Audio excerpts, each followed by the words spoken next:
Watch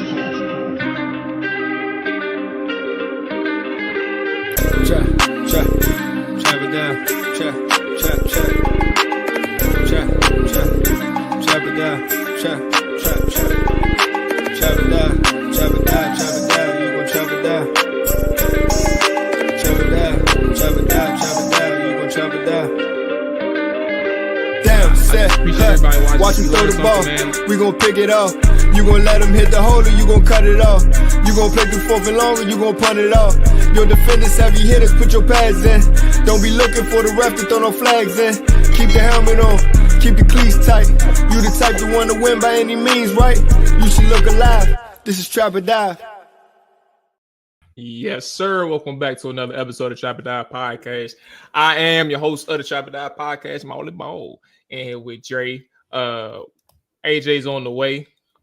Before we check in with the fellas, man, make sure you hit that like button. Make sure you hit the subscribe button if you are on the YouTube side. Twitch side, same thing, man. Hit that follow button. We appreciate that. And on the audio side, as always, hit us with a follow if you are new to the show. Hit us with a rating review. It takes 10 seconds to do so, and it's free to show you support that way. Before we get to the administrative items, let's check in with Dre, man. How you feeling, bro?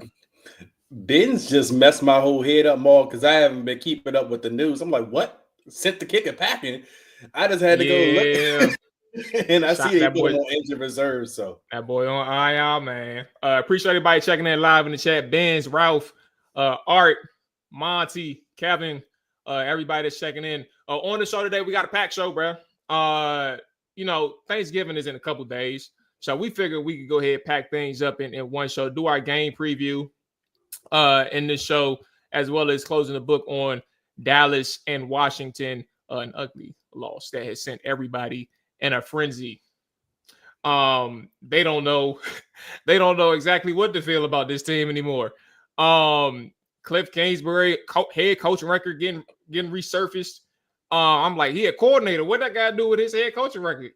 And all these things. So it's a lot of noise going on with Washington right now. Everybody's trying to find answers, right? So I mean, I think it's all fair to ask enough questions. As well as the preview and the closing the book of the Cowboys game, we also have some special guests that's going to be joining us in about 20 seconds. Once I go through the list of things that you all need to be aware of, the Washington Commanders' inaugural mental health awareness game is. Hey, Monty. Hey, bro. He said, told the kicker to enjoy the holidays. All right. The Commanders' inaugural mental health awareness game is on December 1st, obviously against the Tennessee Titans. That is this upcoming week. The fans, if you are attending the game, will also have access to a pregame panel discussion that will focus on the importance of mental health in the community. This is the first NFL game with a mental health theme. And we're going to be speaking right now with Dr. Brook Choulet and former NFL and Washington Redskin at the time, Marcus Smith. They will be joining us in about 10 seconds. Dr. Choulet, so you all can get a head start on who she is. She is a board-certified concierge sports and performance psychiatrist.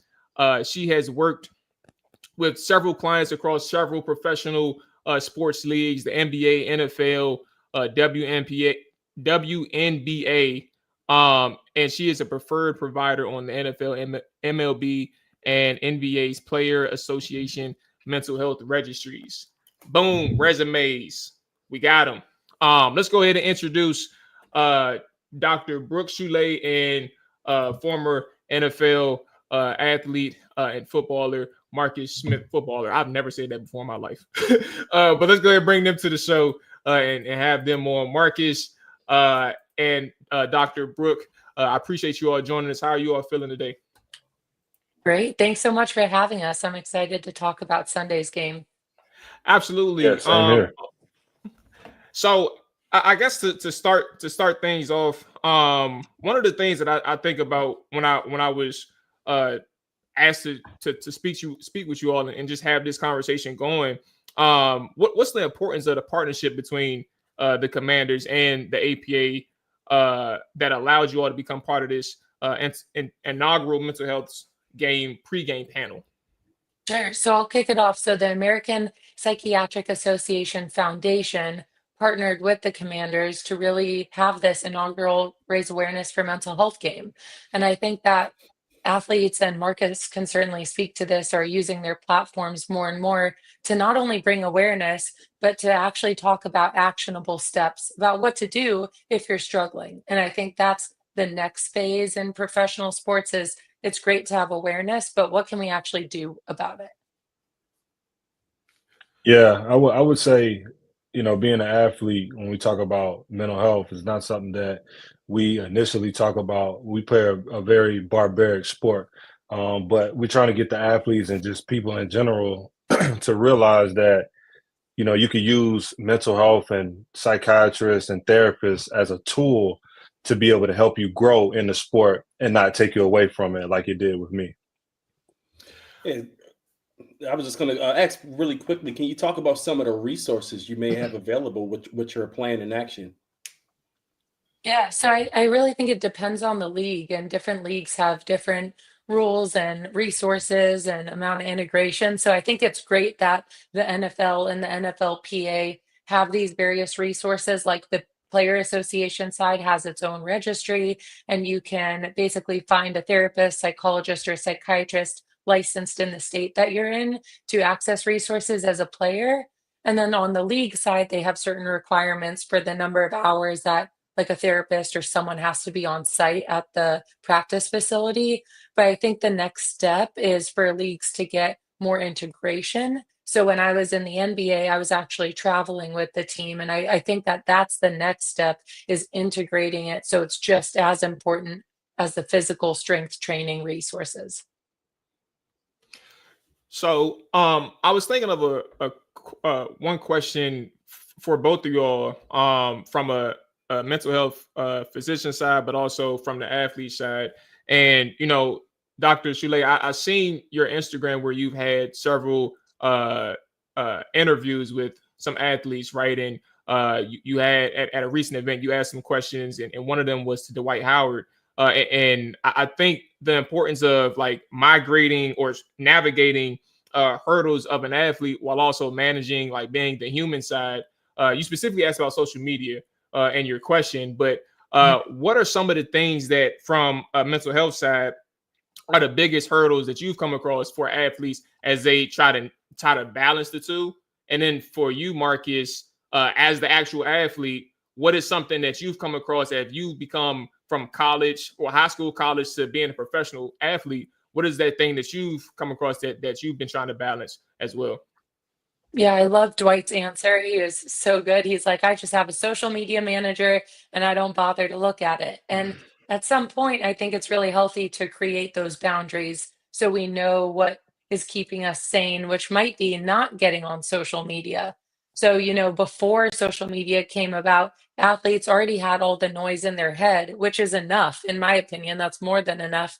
And then you have to deal with all this external noise from coaching staff, family, friends, not let alone salaries being public. And now you have people coming to you asking for things. So social media is just another place where positive things can happen, using your platform to share your story, but also negative things where there's just another way for people to bully or criticize, and it just adds to the noise. So I'll pass it to Marcus.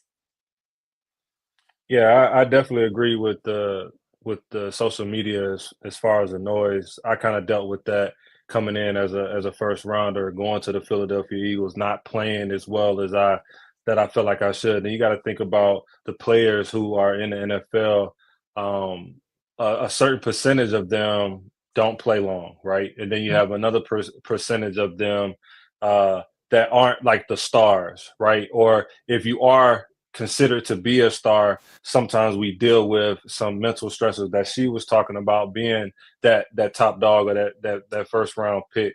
So I think sometimes it's hard for us to come out of that shell and come out of that barbaric spirit to want to be vulnerable and actually talk about something that may have been vexing us since we were a kid or since we were in high school or college. Because my mental health really started back then, kind of like in high school, and then college, and it kind of carried on to NFL, and it got worse as I got into the NFL because all of the stressors that came along with being in the NFL. So being able to navigate that and opening up about that. And I love what she said when she talked about really the next step with being actually in the building and talking with them and having a relationship with them so they can be comfortable with going in a therapy room, be comfortable with talking with someone that really is unbiased, that doesn't know you, but can empathize with you and have a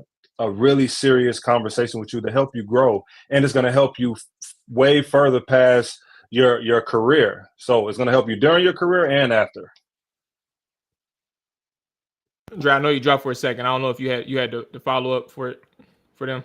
I actually had a follow-up question for Marcus. And this is kind of, as a young NFL athlete, when you're in the league, sometimes you may kind of brush aside like what mental health challenges you're going through. You may not even know that you're going through some mental health challenges, at a younger age. When did it kind of click for you that, man, this is kind of important? This is kind of hitting me hard, some of these challenges, and, and maybe you started reaching out to resources to kind of help you through these mental health challenges? Well, I've talked about this many a times before on many different platforms. I had a run-in with suicide, and that's the best way that I could explain it. I got to a point where I was almost at my end, and God allowed me to be here talking to you today. So I really didn't do anything about my struggles, right? I kept trying to push through. I kept just trying to make it happen.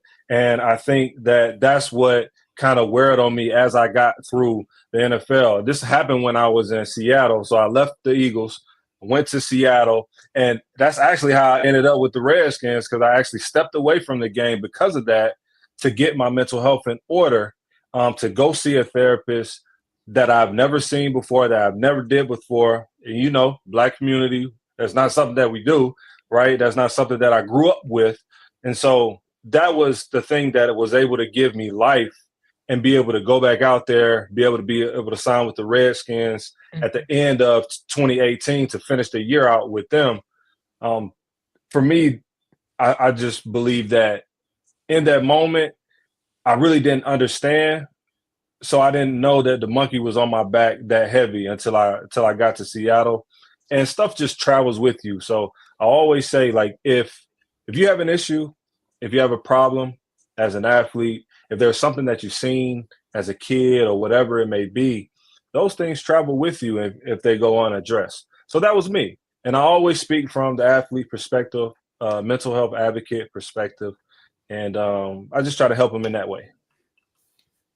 Dr. Choulet, I don't know if you run into this problem often. And by the way, for those that's in the chat and that's watching live, while this is athlete-centered, therapy and the message that they're selling you all right now, it applies to everybody in some form or fashion. So if you're listening to this and you're part of the crowd that is have had these questions about if I should go or like thinking about things like that, I hope you all understand, where they're coming from as well. And Dr. Choulet, what I was going to ask you is, how often do athletes or people in general, rather than, you actually working with them, they come to you and they just ask you, like, is it worth my time? Like, do you come across people like that who are just like, they're curious, but they don't really want to take the leap yet?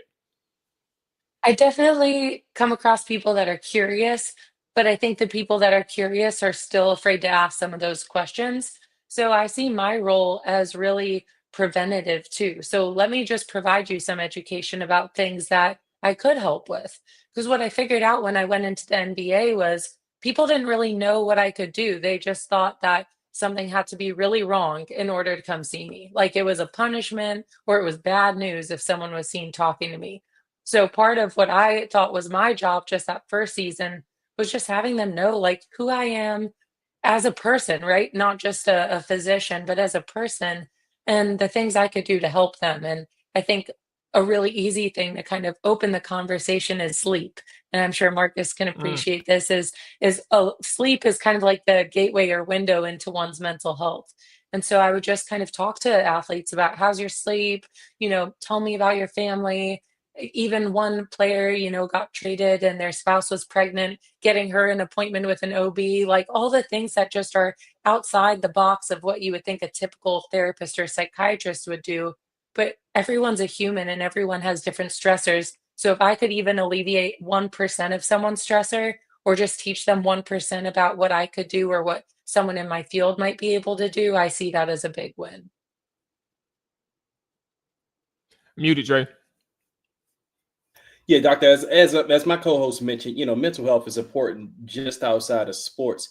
Now, what are some of the, when you just talked about some of the preventative ways? Now, what are some of the signs that you can notice that some people are struggling with mental health, where some people may not know what some of these signs or these triggers or these indicators look like? What do you kind of look for in those preventative measures? Yeah, in a team setting, I think it's really fascinating because oftentimes if you think about like a player, or Marcus, if you think about a teammate or even yourself at a time that's running late for practice or showing up and forgetting things, don't have all your gear, it seems more irritable, shorter with teammates and coaches. All those signs might be perceived by like health and performance staff as, oh, this guy just doesn't care. Right. But in fact, that may be an indicator that that person's struggling with a mental health condition or just struggling like normal everyday stressors. And so if we can all have a little bit more grace for each other and understanding, right, that there might be something else going on, I think we can all be kinder to each other too. So I have one last question, and it's for you, Marcus. And again, I appreciate you all joining us. You mentioned that you were a former first round pick, and just even when you were explaining the situation in the state that you were in, first round pick in itself comes with a lot of pressure, right? And better than anybody else here that when you deal with that amount of pressure, it's like, first off, I got to make sure that I and correct me if I'm wrong, because I'm speaking like I'm an athlete. I ain't no athlete. But first off, I got to prove to people who made the decision to draft me right. I got to prove myself right. I got to prove that my family right, or make sure that they're proud of me. And then I also got to make sure that this fan base who, they did a lot of research on me after, I was chosen, if they didn't know me, to make sure that, I come through for them and I'm the superstar that they think that I'm about to be.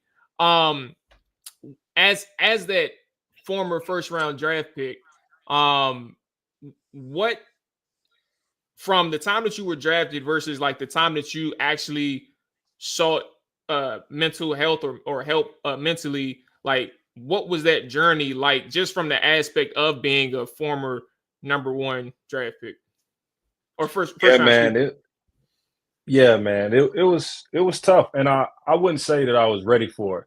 Like I grew up playing quarterback my whole life. Then I got switched my position in college, right? So that's another thing that, we could talk for hours about guys getting their position changed. There are guys that happen to in the NFL as well.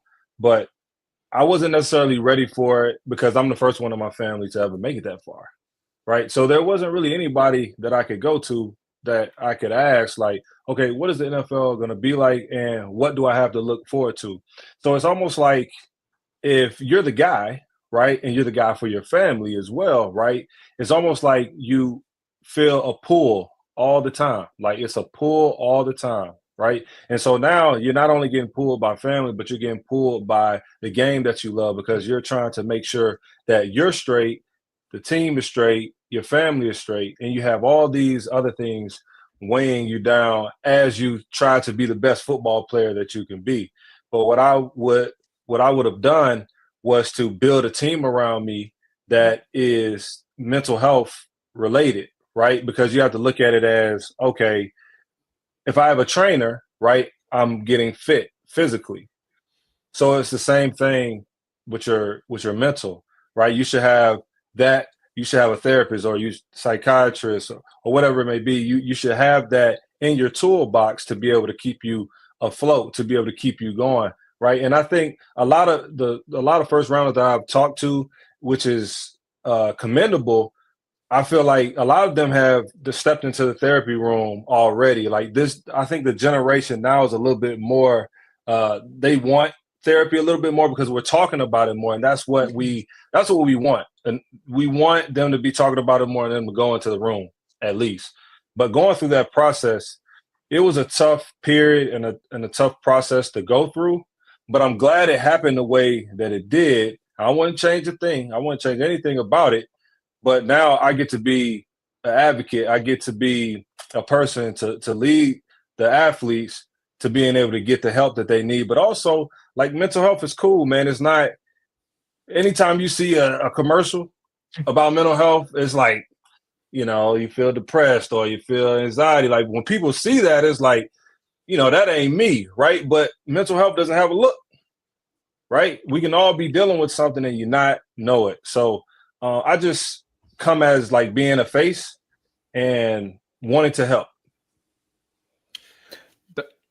Go ahead, Dre. Yeah, no, I don't have any more questions. I just wanted to say thank you all for what you all are doing. I think it's very important and very needed, and just keep it up. And I hope to see this progress even further in the future.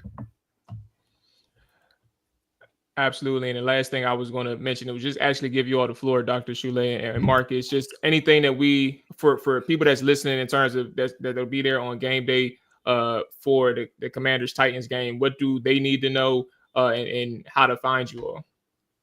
Yes, so it will be held at 11:30 in the Branson room. And if you go to either of our social after this, we can post a story with the link to purchase tickets for the game. And if you purchase through that link, you get access to the panel. So just a big thank you to the APA Foundation, Executive Director Raul Andrews Jr. Esquire, for creating this partnership with the Commanders. It's going to be awesome, and I'm looking forward to it. Absolutely. There it is. Marcus, Dr. Choulet, appreciate y'all joining us. Stay safe. Happy holidays. And we'll check in on Sunday. Thank you. Thank you for having me. All Yes, right. sir. All right, y'all. There we go. Marcus and Dr. Choulet. Ladies and gentlemen, like I said, man, mental health is a big deal, bro. Like I mentioned on my side, man. You know, well, I don't know if I mentioned this on here. I think I did. It's a long time ago. But I started therapy this year. Well, I mean, I restarted it. I tried it in 2019, gave up. I thought the therapist was some shit, you know. Really did, but tried again this year, and you know, I haven't had the best of luck finding somebody who's consistent, but I do kind of understand you know, some things better about myself. I just need to find some consistency in a therapist. And I'm hoping to come back soon. Anyway, there we go. Dre, we have some football to talk about. I felt wrong because I had this drink right here, bro. But I know, like, I don't think it was appropriate to drink. I know. I was trying not to. I was looking at this show like, you. Hey, look, we was on the same wave too, bro. I was trying to hide it. Yeah, bro. The Dallas Cowboys, bro. They came in the Northwest. About to say the old name. Came in the Northwest. Beat Washington. Benz is saying it right now. This week is a must win. Yes, I agree. But you know, this week has sparked a ton of conversation, primarily focused around the offensive side of the football. Rightfully so. I want to give you the floor just to, you know, you can take this wherever you want to go in terms of that offense. But what's bothering you the most after this Dallas Cowboys loss? I mean, when you just look back at it all, it's a lot right now with the offense. I mean, we were going through games where we weren't punting at all. And now we're seeing a lot of Tress Way. You know, it's kind of like, you know, the old days where Tress Way was the MVP of the team for a while. You're seeing much of you were seeing too much of Tress Way at this point, but it's for a multitude of reasons. For one, the run game isn't what it was earlier in the season. I know Brian Robinson has kind of had a hard time staying available, and the depth looks really shaky. I mean, Austin didn't come here to be an every down back. I mean, Austin came here to be, you know, the third down back. He gets his carries when he can, but he's been having to take on more of a workload, and I don't think we're kind of built for that. The offensive line isn't playing up to where they were kind of playing before, in a sense. I mean, I think teams have kind of figured out you can kind of rush Washington from the inside instead of, you know, bringing the pressure from the outside. And that's really affecting the flow of this offense. So that's going to be something that I want to see if Cliff is going to be able to adjust to. I mean, because let's pause on that right quick. Yes. I think the part that you mentioned right there, because that's one of the more important things in like the observations over the last couple weeks. In the film sessions that I've posted, I've actually done one this morning as well on the Commander's Morning Show. But Dre, the interior pressure is what has become the bugaboo for this offense in their drop back passing game. If you notice, right? I mean, sure, like TJ Watt, you held TJ Watt under control against the Steelers, right? But who was wreaking havoc? Cam Hayward and another dude named Highsmith for sure. Yes. But no, it was another interior guy that was opposite of Hayward. So like three people, but you was able to keep TJ Watt in check, but 3 other people was eating. But Hayward and the other guy that I'm drawing a blank on, they created that interior pressure, made things difficult. Jaden had a decent game. It wasn't terrible. But at the end of the day, your interior pressure starts to show up and things start to change. Against Philly, Jalen Carter, another dude that I'm drawing a blank on right now. But point being, interior pressure. Same thing with Dallas and how they're drawing things up. They moved Micah Parsons inside. It wasn't all the time. It wasn't every third down. And he wasn't the only one that was eating. Overshown. Solid player was wreaking havoc up there in the interior. Washington, bro, and I'm giving you back the floor. I think the interior, bro, if there's one thing that they need to be aware of moving forward, and it's not even just injury, bro. Like these guys are getting out physical. Even on the first play of the game, I showed that off rip. First play of the game, bro. You got Tyler Biadasz getting blown 3 yards off the ball. First play. It's a run play, and he's getting blown 3 yards off the ball, bro. And like that, these things are dead in the water from the interior side on the run game and pass game, bro. And that's the unfortunate situation that Washington finds himself in right now. Yeah, and that's the thing that's kind of scaring me, because I don't think it's all Cliff to be able to scheme up at this point. The players got to win their individual matchups. I mean, they're losing those individual matchups on the interior of the offensive line. I mean, Biadasz has been great all season for the most part, but now these last couple of weeks, you're starting to see, some of those little leaks in the system. I mean, Allegretti, even so on his side, Brandon Coleman played a good game, but again, he's on the outside. That pressure's coming in from the inside. So this is going to be something that this team is going to have to adjust to. Like, they handled the chips well and all of that. Now, how does Cliff kind of scheme for this? Do you go max protect? I mean, I'm not sure his answer for it, but they have to find something. And then the receivers. I mean, the receivers, we had this conversation quite a few times, actually. The first time we had the conversation, we were grading the wide receivers. We were asking, where we all stood on it. We all had pretty, mediocre grades. Then I wanted to change my grade after a couple of weeks. I'm like, man, the wide receivers looking a little better. But now it's kind of hard to hide these flaws in the sense that you see with that position group. Like, who is the number 2 wide receiver? I don't think you have a number 2 wide receiver on this team right now. Noah Brown has just been kind of filling that role, so to speak, but he's not playing up to that level or what you need to be out of a number 2 wide receiver.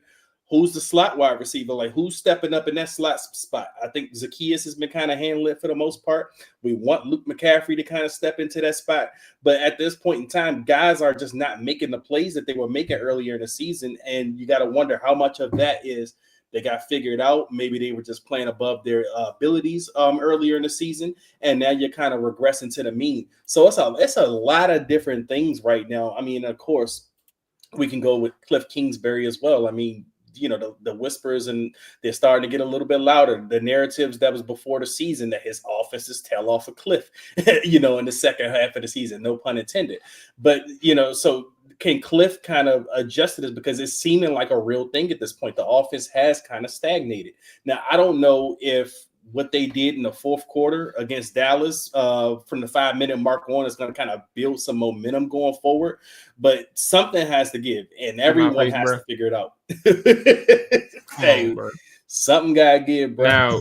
Now, I ain't sitting here saying that they can't have a good game against the Titans offensively, but if it ain't going to be coming from those last 5 minutes, they need to get their shit together. Bottom line is, bro, they're not executing.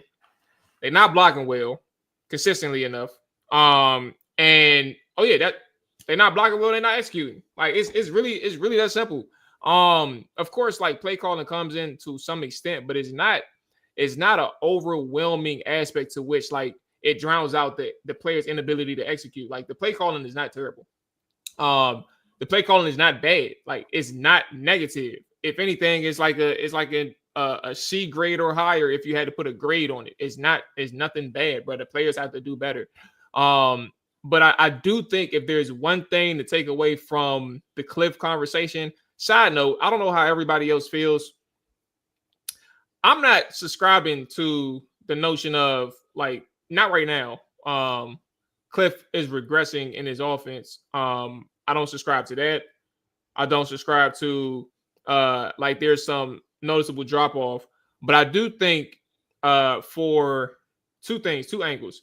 I do think for a person who is coming off a self-evaluation period, like they do it quarterly, for them to do that and, you know, have Terry with 5 catches for 14 yards or maybe, 3 catches for 14 yards going into that fourth quarter, whatever the number was, that is terrible. Your star receiver, playmaker, having 2 catches on the day against Philadelphia. That's terrible. Like to not have that sense of awareness during a game. Like somebody should be able to tell him in between possessions, hey yo, just heads up. Terry only got 1 target. It's third quarter, bro. We got to get him like 6 more targets. We got to get this offense moving. Or, hey man, first drive, we got to get Terry about 3 targets. I don't care how you do it. Find a way. Give him some screens. He don't even run slants anymore. That's another thing we ran on the morning show. He runs them, but like out of 300 and I'll say 50 because I don't remember the exact number. Around 350 passing snaps, Dre, the routes that he's run, there's only been 27 slants or 27 slants that he's run. The majority of routes that he runs, guess what they are? Just guess. Go routes. Go routes is one. What's the other one? Curl route. Goes and hitches. That's all he runs. He runs goes and hitches, bro. His route tree has been severely changed. Like there's other routes, of course, that he runs, but his primary ones are goes and hitches, bro. Sets up the defense for a vertical route, and you run that hitch, and you run the go when you trying to bait him on the hitch, and you go past him. Well, Mark, let me ask you this while we on the subject of Terry. Then obviously you watched the film and all. Is there an issue? Because everyone's saying it. Is there an issue with him just lining up on the left side primarily?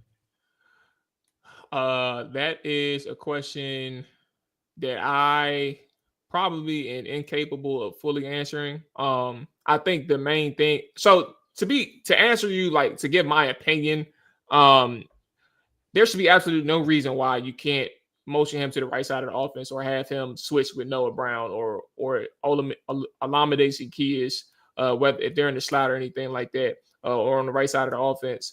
I think Jay Gruden put it best, like just you don't have to line him up in the boundary every single time. Like if you don't have to put him as the boundary receiver, you can put Noah out there and have him as the field side receiver with more space, bro, and have him run different routes that can open up the offense, and things like that. I think one of the bigger things to think about too as well is target share, right? And what does that mean for those that's listening? Obviously the amount of targets you get per pass attempt, I think is the right math. I think I said it right. But of the 6, because he's top 6 in yards, and he ranks 37th among receivers in target share. So for perspective, Jamar Chase is 19th, Justin Jefferson is 5th, CeeDee Lamb is 12th, Zay Flowers is 10th, George Pickens is 6th. Those are your top 6 receivers. Terry McLaurin is doing what he's doing as the 37th ranked receiver in target shares. This is a person who's just clearly not getting the ball enough. And I think for Washington, and mind you, shout out to Grant Paulson for doing this. Jamar Chase is ranked 19th because he's in an offense where a $21 million receiver is opposite him in T. Higgins. So, like, imagine if T wasn't there. Jamar's getting like he's top 10. It's just, I think that's probably the more shame of things. Like, there's still 5 games left Honestly, if I got to be honest, though, Dre, at this point of the season, you are what you are. Like Cliff has shown himself.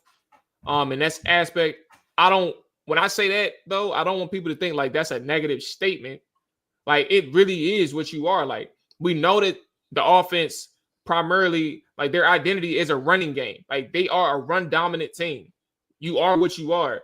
The issue is they are not able to run the football effectively right now. But that doesn't change. Like that's not a negative in terms of like being a run dominant team. But it also doesn't change the fact that Terry is not a person who's like a center point of the offense, unfortunately speaking, right?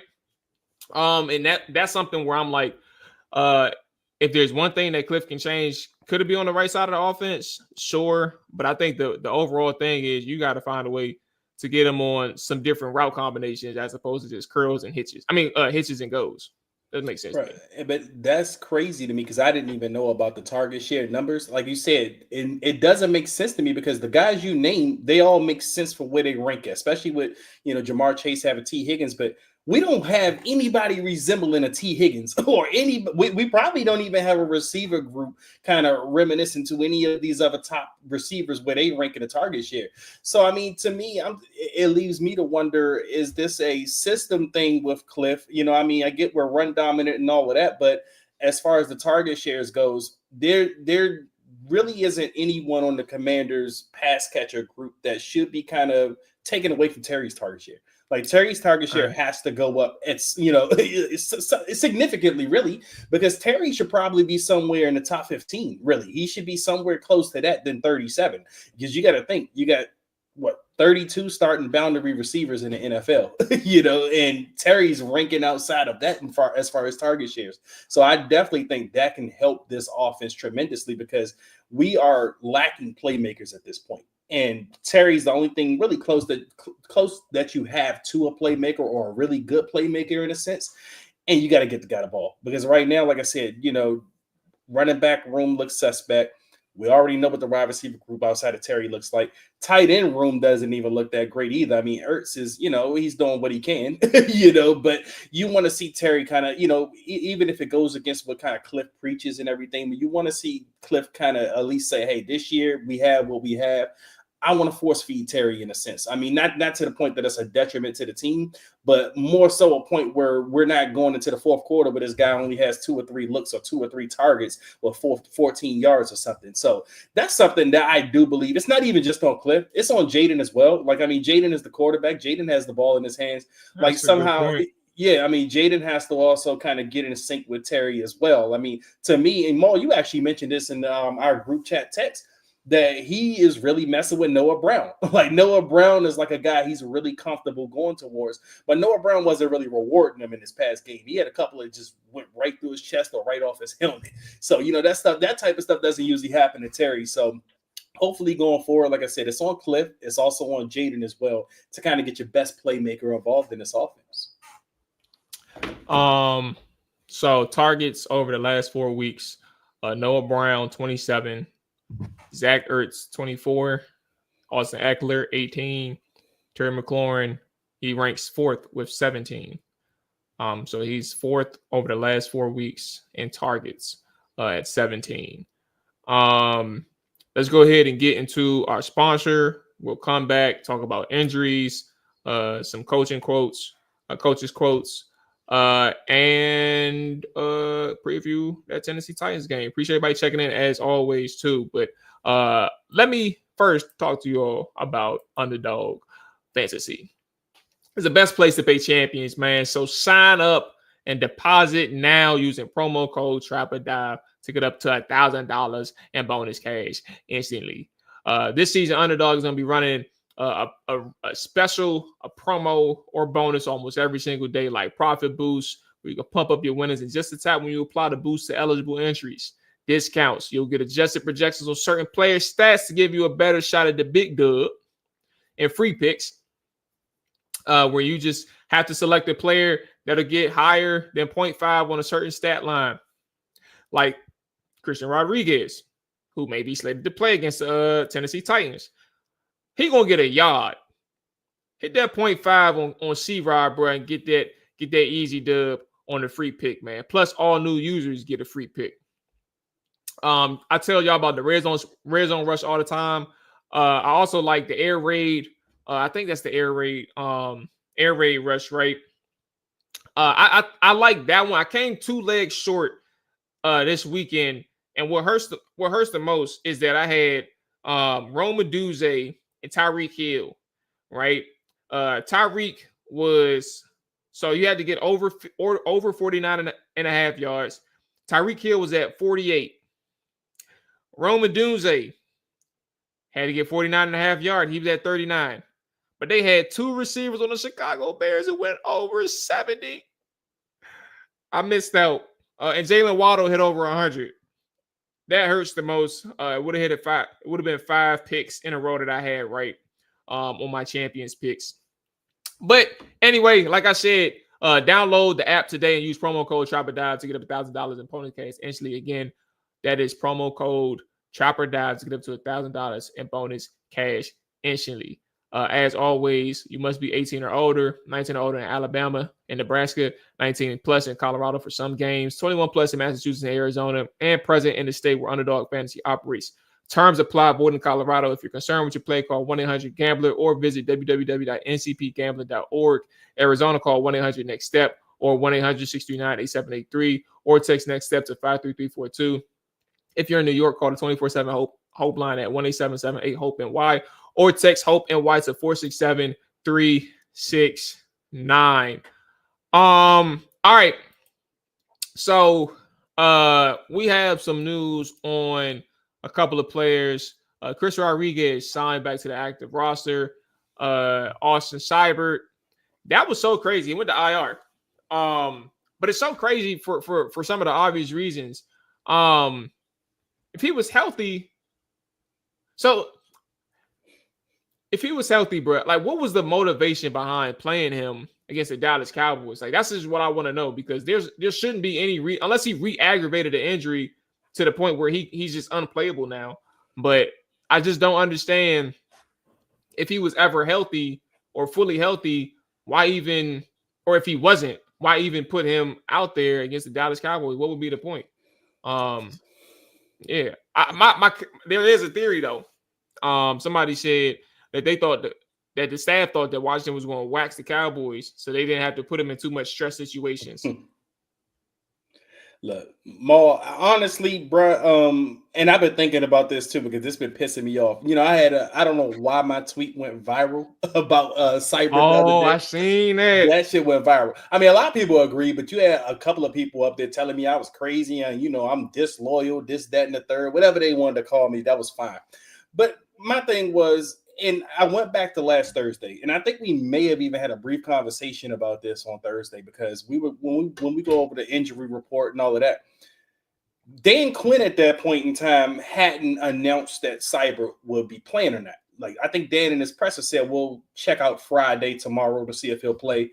But that same day, that Thursday, before Quinn, it could have been before or after Quinn spoke, Seibert told the press he was playing. I'm playing. This is before this was announced by the team and everything. So to me, it had me thinking, after seeing how everything unfolded, that he was possibly feeling threatened by Zane Gonzalez and was like, man, I need to get the hell out there. You know, I got to go out there. You know, I feel like I'm good enough to make these kicks, when he probably wasn't 100%. And this was a hip injury. This is kind of important for a kicker. You know, you have to have, you know, full capability of your lower extremities when you're kicking the football. And so if he wasn't healthy, that's alarming to me, that he would kind of put the team in jeopardy and everything to go out there and put his own self-interest ahead of the team. And it ends up costing the team greatly in the game. I mean, not just the extra point at the end, but you missed 2 extra points. You missed a 51-yard field goal, you know, and you also muffed a couple of kicks on the kickoff. I mean, that was a bad kickoff on the kickoff return for a touchdown. Almost had another one that went out of bounds. So, yeah, I mean, all signs indicate that he probably wasn't healthy. And all signs also indicate that he probably lied and said he was healthy enough to kick, which is alarming to me, man. So that I don't like it more. It just trust me, coach. I got it. It smells bad, man. Shout out to everybody checking in. Coley, Monty, J Tizzy. Man, I seen you on the Twitter side, on X side, putting in your thoughts. I mean, Terry is getting double to some extent, but he ain't getting double to the point where we gotta mention it. That makes sense. CeeDee Lamb had 10 catches on us the other day, and he's the only receiver that you really got to worry about in that Dallas team. You can find a way to get Terry the ball. Dre, appreciate you checking in too. For all those that's checking in live, make sure again you hit that subscribe button if you are new, and obviously hit that like button, tap in that way, man. We appreciate it. Okay, yeah, Cybert is one thing. Chris Rodriguez back on the team. Brian Robinson spoke this morning on 106.7 The Fan, where he said he's dealing with an ankle sprain right now to some ligaments that was rolled up on. He said it's not a high ankle sprain and nothing with the bone. So he's been surprised with how much it has progressed since Sunday. That doesn't sound like a person who's going to miss a week. And honestly, bro, matter of fact, I'll leave it there. What's your thoughts, if you got thoughts? I mean, I just hope he's ready to play and hope that we can get more than one play out of him if he is healthy. Because he's been a bit. Hey, look, more than one play. You know, I'm a Brian Robinson fan, but my thing is availability is a big trait, and if you're not available, it's hurting, especially with what's going on with the running back room. Now we don't know if Austin Eckler can be missing significant time. I mean, he's in the concussion protocol again for the second time this season, and someone kind of approaching the age of 30, that can be a thing where you start talking about retirement after a while. So right now we're kind of bare at running back, and Brian Robinson was really good earlier in the season, but now he's not been available, and the running game has been suffering. I mean, there's been, the interior OL is kind of getting beat up a bit, but a bruiser like Brian Robinson could probably help that running game. So again, man, I'm at this point with Brian Robinson where I will believe it when I see it that he can get through a full game. They also tried out or worked out running back, James Robinson and Boston Scott. Boston, as we know, had some time with, I think, the Philadelphia Eagles, and then James Robinson came on the scene with the Jacksonville Jaguars, 1,000 yards out the gate. Things just went downhill after that. I mean, they drafted some running backs there in Jacksonville. He was last with the Packers last year, had 1 carry for 2 yards. But it's been a little quiet on his end. But he's a little power back in a sense. A little, not meant to say it like that, but he is 5'9". But that's who they worked out. There hasn't been no noise on that end. You know what I was thinking of, bro? And I said this on my morning show. Now, granted, they did sign Chris Rodriguez, and on top of that, I didn't know the status of Brian Robinson at the time, so my opinion has changed a little bit.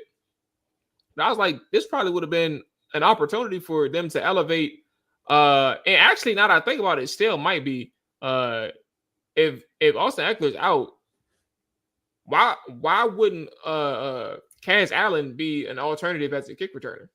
That's a good question. Because who is, I think, you got McNichols that probably is going to be the backup kick returner. Yeah, bring Kaz Allen up. But that could be a thing where he is on the practice squad. They could elevate him this weekend, possibly. So he's on the practice squad. Yeah, it's just something I thought about. Don't have to do too much on it, but find a way to use. I'm about to find a way to use him. We need some explosiveness. Yes, well, they do. That is. Yeah, that's what I'm saying. Eckler ain't gonna play, bro. But I don't know about B-Rob, bro. Honestly, I knew Jay Tyler was gonna say that. Yeah, but honestly, bro, like my thing is with B-Rob, and it's the last thing we can move on because we got a few more things to touch on before we get up out of here. I really don't like for a person who has dealt with as much as he's dealt with. And I thought that he missed more time than he actually has. He hasn't missed too much time, but he deals with constant injuries throughout the season. You're going to need some help at this position, bro. And whether that's like finding a new guy to shoulder the load and have Brian be that spell back and Austin like have him in the mix as well. He's on a 2-year contract, Austin Eckler is. Maybe it works like that. But yeah, I don't know, man. I'm a huge fan of Brian Robinson, but I'm also starting to, like you mentioned, I'm just starting to lose a little bit of confidence in him in terms of his health specifically. All right, a couple quotes from Dan Quinn, and then we'll get into a preview of this Titans game. So he mentioned his process to work to evolve on the offense throughout the season. And this is what he said verbatim. You want to make sure first that the skill work. You want to make sure first that the skill work. That's a lot. And I say that, and it's like, yeah, you said that before, Dan. So many teams have similar things that they do. So it's not as much as what you do, but how you do them. And so whether that's was John's reference in the run game or as in the passing game or the timing of the deep balls, that's why it didn't show during the week of this game.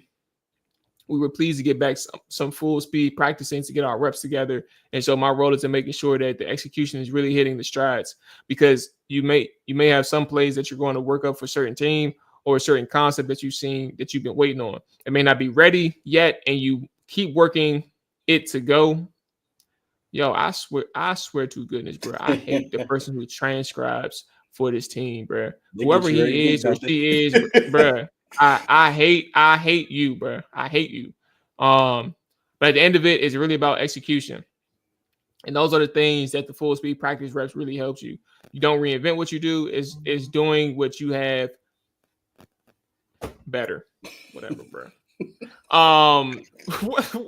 Bruh, what stands out, if anything, about that quote from Dan? I mean, to me, it just says that they're not going to drastically do anything better, differently. You know, they're going to keep doing what they're doing. They just got to execute. I believe that's what I kind of took from it, is more of an execution thing. And we do kind of see that with a lot of this stuff. I mean, we're sitting up here talking about the drop passes. You know, we're talking about the OL's lack of execution. We're talking about the lack of talent, you know, within these position groups. We're also talking about some of Jaden's rookie struggles as of late. I mean, he's had some of those moments, even though he's still, you know, on pace to be the guy that we think he is. Like, Jaden is still showing those flashes, but he's having more of those rookie moments. So I do think that's what you kind of talk about. You're talking about the execution standpoint. Like, again, and at this point in the season, you're not going to drastically change what you're doing, or you're not going to drastically change your philosophy. It's just trying to find ways of how can we get back to the execution level that we were on. Like, maybe it's just something that, you know, we're not conveying correctly to the players, you know, as of late, that maybe we got to kind of change how we're conveying certain things. Maybe certain things of practice that we're not picking up that, you know, we need to pick up. But either way, my biggest takeaway from it, again, is you're not going to change anything drastically. You're just pretty much going to try to fix the execution of what you're doing. Yeah, I ain't gonna lie to you, bro. Like he mentioned, and I think this is accurate, you know, like, they're pretty tight.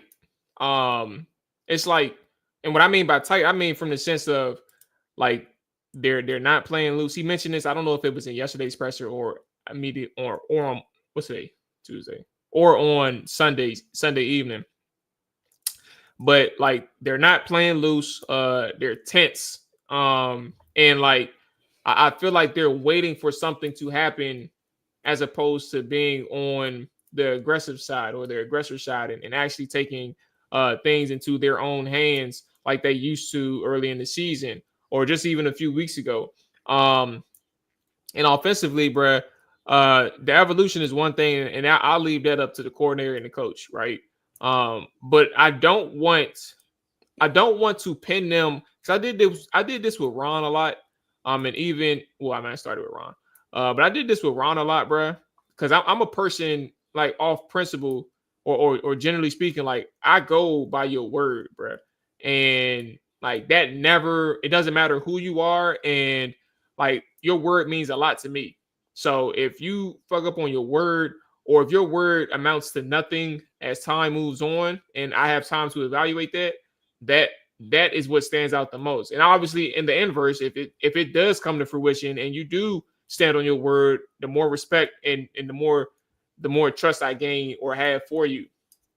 And the reason why I say that in this instance, you know, he's reverting back to having full speed practices.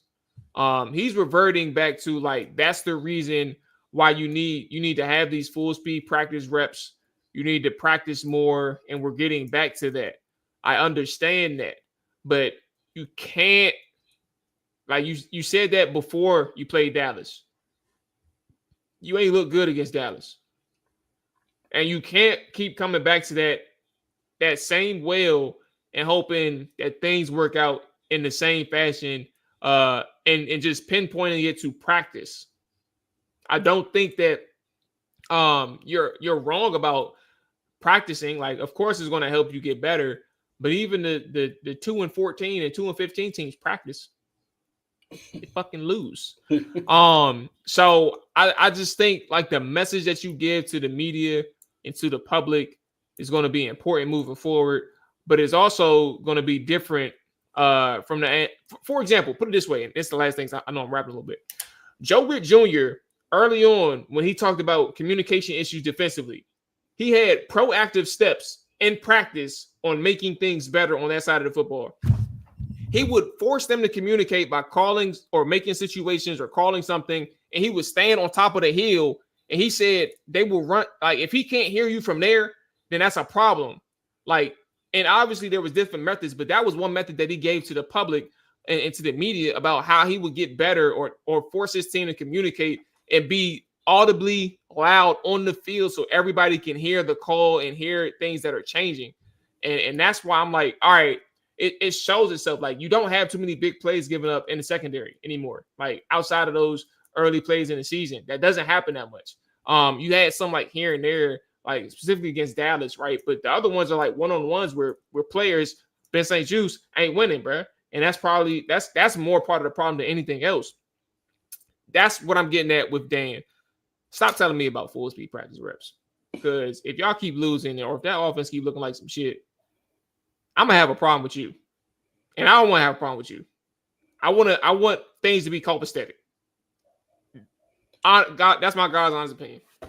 So basically, Mo, you're saying you don't want to start losing trust in Dan Quinn. Like, you want to, because he's a good reporter. Yeah, and I get that because, if you keep on saying that, and again, you keep on going out there and throwing up stinkers, it makes it seem like as a coach, you really don't have an answer for how to get over what you're going through. And again, this is early. I mean, like you said, we're not even close to that point yet with Dan Quinn. I mean, they have plenty of time to get this thing together. And again, we have to go back to the perspective thing. This is still year one, ground zero. But at the same time, you don't want to see a regression to the point where you're questioning certain things about the coach. You want to be, you may not, let's say we don't go to the playoffs this season. Hopefully that's not the case because that's going to be a bad look. But at the same time, there's a scenario where that happens, but you're still not down on everything that's going on here. So you want to see some level of we're figuring things out, we're picking things up. So that's what you hope that's going to happen with Dan Quinn. They actually have a good opportunity to kind of prove some things this week against an opponent that's been kind of similar to what they've been struggling against defensively, that is. So maybe we'll get an answer this week coming up, with Dan Quinn. How does he adjust? How does he get the team motivated? How does the team respond to this type of defense? Absolutely. And with that being said, let's go ahead and give our preview on this Titans game. I think we're in a consensus situation where this is a must-win for Washington. 7-6 isn't going to be pretty going into the bye week because it's 4 straight L's. 8-5 makes things a little bit better. And honestly, bro, with all that being said, the worst part is you're going into a week where the Tennessee Titans are coming off a big win against the Houston Texans. And they put up 30 points doing so. And I think that's probably one of the biggest issues that Washington is going to face as a team that has the momentum coming in. They have some confidence now that they beat Houston Texans. They beat a team that has a winning record. They look good doing so. And I think for Washington, a team that's reeling, you're going to have to fight the momentum that Tennessee has, but also you're going to have to put your best foot forward from the opening kickoff to the final whistle. And how confident are you, Dre, in Washington being able to do that? I do think that I am confident that they will be able to respond in a good way this week. I think one of the things that helps is the fact that Tennessee just went out there and beat Houston. This isn't a situation where Dallas comes in here kind of losing the last 5 games. And you probably feel like as a team, we are better than Dallas going into this game, or we should kind of walk in here and have our way with Dallas. And then Dallas kind of slept you. It's a division game, But whereas with Tennessee, yes, this is they have a bad record. They're 3-8 on the season. Only 3 wins. But again, they're coming off a big win to kind of put you on notice. You're coming off a big loss to a team that you feel like you shouldn't have lost to.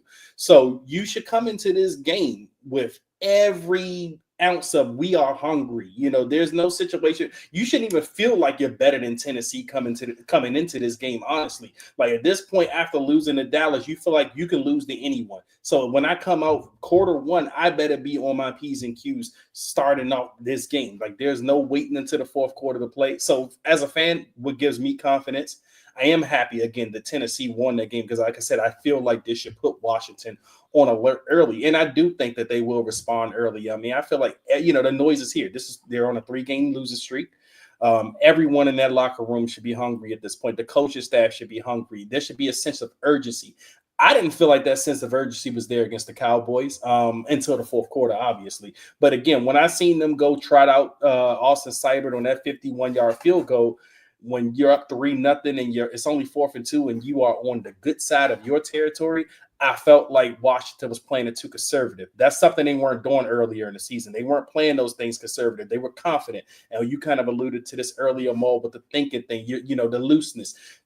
Even the coaching staff wasn't coaching loose. Now your coach are kind of timid. Your coach are kind of scared. So now I think all bets are off when you walk into this Tennessee game. You have to have that sense of urgency from quarter 1. And I believe all of the circumstances leading up to this game says that urgency should be there. So because of that, I'm confident that they'll get this thing going. It starts with the offense. Because Tennessee, we know they don't really have a great offense. Dallas didn't either. But I do have confidence that the defense should go against Tennessee and be able to, at least give the offense enough opportunity to kind of go out there and build a lead if the offense is ready to take that challenge. So, yeah, again, this is on the offense to get this thing started. All eyes are on Cliff. All eyes are on Jaden Daniels to see if they can get a hot start going, because you want to kind of go in and put this team away early versus kind of letting them hang around like you did with Dallas, to the point where by halftime, Dallas felt like they could beat you. So you don't want to go into a situation with Tennessee where it's halftime and you're struggling in the first half, because at that point, it's going to be anybody's game. So this offense is going to have to get out to an early start, and they're going to have to jump on Tennessee because you don't want them to feel like they have a chance. That's the urgency that this team needs to come out with. The Tennessee Titans, for those who are unaware, are the second best defense in yards per game. They are the number 1 in passing yards allowed. They are number 8 in rushing yards allowed. The most they've given up all year is 389.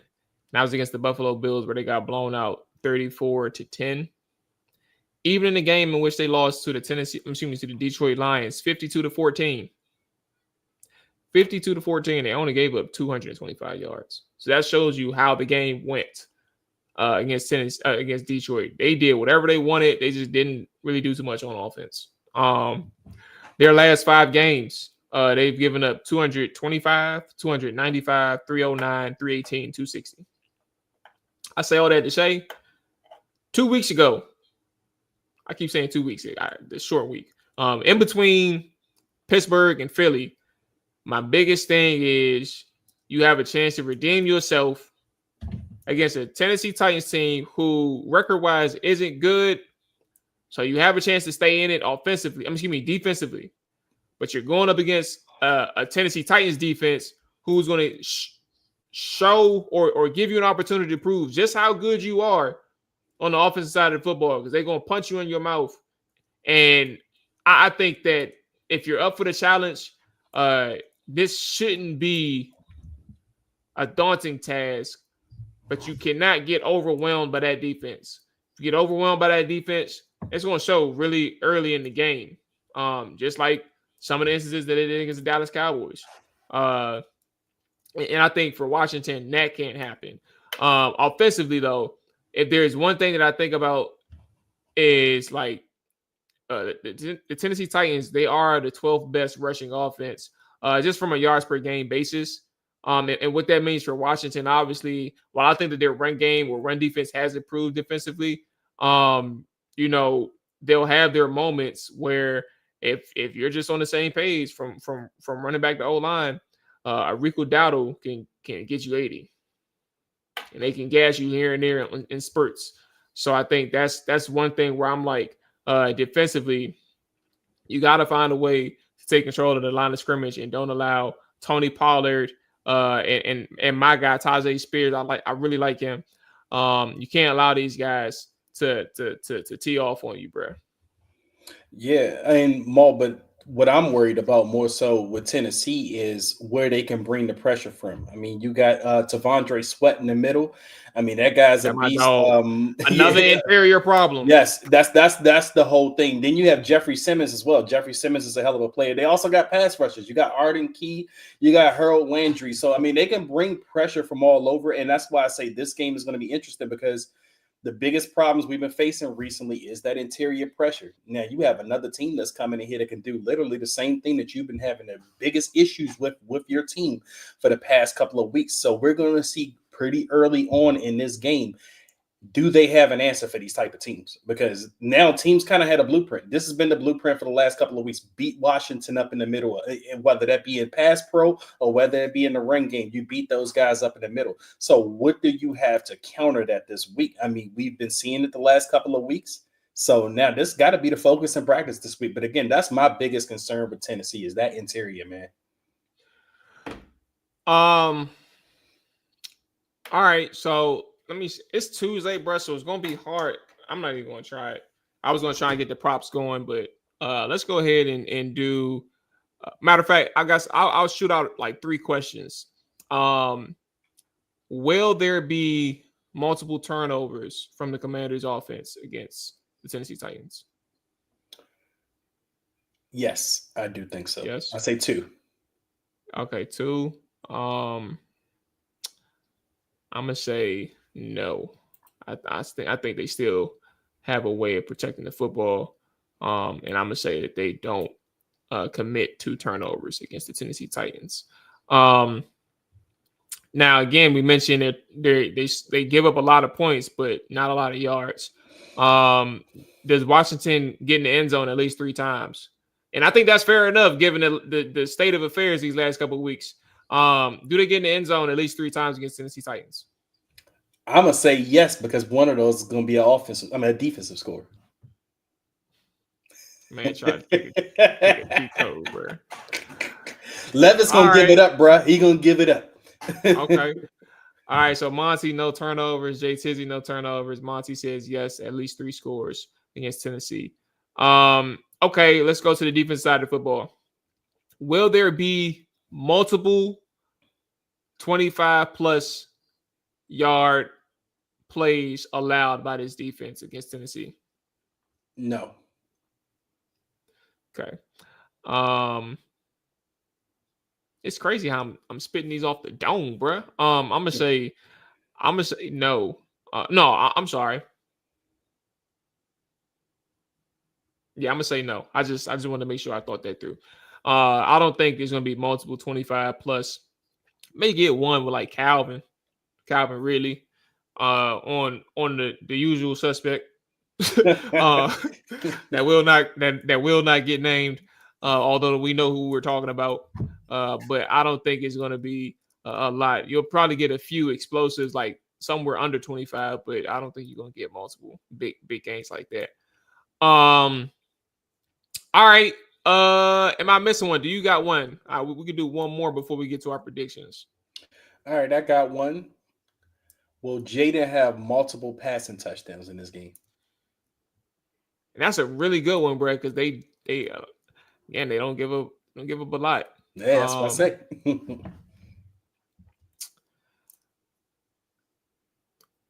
Damn, multiple. I'm gonna say yeah. I'm gonna say no. Yeah. I think the multiple touchdowns gonna come in a run game. Okay. All right. All right. Let's see what they're saying. Jay said Levis finna light us up. They're gonna dumb the game down for Jay him. Tyler, man, he done turned full pessimist. Westbrook and Kenny. That's the dude who been going off the last few weeks, bro. I seen that joint against Minnesota when I went to Nashville. He actually cooked us a couple years ago when we played him. I don't like hearing that. But that's what's up. But nah, he went for 99 against Minnesota. Okay. So yeah, he said Westbrook gonna go for 25. Would love to see a whole quarter of no huddle. How many games has JD had multiple passing touchdowns? That is a good question. It hasn't been a lot this year. He's only had 12 touchdowns on the season. He's had multiple touchdowns in 4 games. 4 games this year. 2 on the dot. Yeah, and he's coming off one. Okay. Hulk, he said if they lose the Will Levis, they don't deserve to make the playoffs. That is they just lost to Cooper Rush, Hulk. I mean, they just lost to Cooper Rush. And I think Cooper's undefeated against these guys, man. Okay. Score predictions. Who is the score? Who wins the game and who is your MVP? All right, man. Look, I'm gonna stay with the optimist. This is my last week, by the way. This is a must-win game for my optimism levels. So I'm still in optimism mode. I think this is a bounce-back game. I do think that Washington wins, and I'm gonna say Washington. They actually break the 30-point mark. I'm just gonna say 30 even to Tennessee's 17. Boy, that's some optimism for your age. I tell you. I'm gonna say Washington 21, Tennessee 17. I think the spread is actually 5 points, so Tennessee covers. But Washington wins the game. It's not pretty, but 3 touchdowns. Yeah. And I think the MVP, good Lord. I don't know who's going to be in the backfield per se right now. And Jaden Daniels seems to be the default by this point in the season. I'm going to be creative, and I'm going to say the MVP is let's say Bobby Wagner, bro. Okay. Actually, I forgot to get a little random, but Bobby Wagner is simply controlling the game from the green dot or the defensive captain. I think he's going to be the reason why Washington in that defense really wins the game for the team. So I'll just say Bobby. All right. And let me get my MVP, and I'm going to be creative too. I always say Jaden Daniels, but this week I'm going to go with I already said we're going to get a defensive score. So that defensive score is going to be by my MVP of the game, and that's Mike Sainristil. I think Mike Sainristil gets him a pick 6 and takes it to the house. Also has a pretty solid game this week against Calvin. Maybe he's on Calvin Ridley, because I wouldn't put Ben St. Juice on him. Hey, you never know, man. That boy might be back this week. Hey, Lattimore. Oh, Lattimore, that's right. Well, hey, I'll believe it when I see it. Okay. So Jay Tizzy 27-24. OG DMV says Tony Pollard is the MVP. Wow. Monty says y'all got us winning 42-24 Washington. Okay, so I think that one confused me a little bit. Let me see if I making sure I ain't missed nothing. Okay. All right. And then one thing from Will Weber. Appreciate you checking in, Will, and everybody that's checking in right now. Offense needs to use a hurry up more outside of 2 minutes left for being down multiple scores. JD thrives on up tempo. Last thing I'll mention on that as we get out of here. If you ain't getting no positive plays, it's hard to run up tempo. Can't just because you imagine if you go 3 and out, you was on the field for 20 seconds and your defense back on the field. So it just depends on how efficient your offense is. Okay.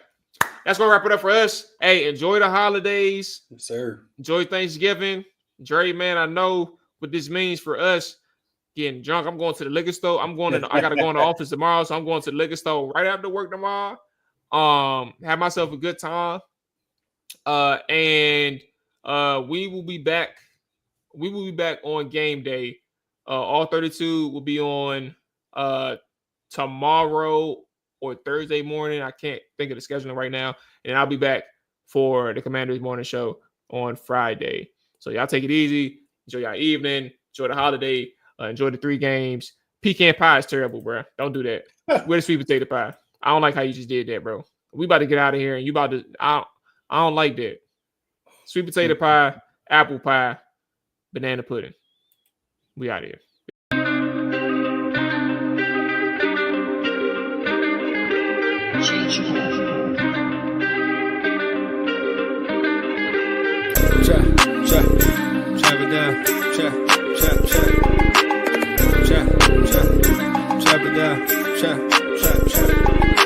Chop it down, chop it down, chop it down, you gon' chop it down.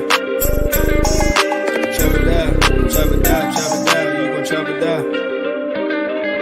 Down, set, watch him throw the ball, we gon' pick it off. You gon' let him hit the hole or you gon' cut it off. You gon' play through 4th and long or you gon' punt it off. Your defenders, heavy hitters, put your pads in. Don't be looking for the ref to throw no flags in. Keep the helmet on, keep the cleats tight.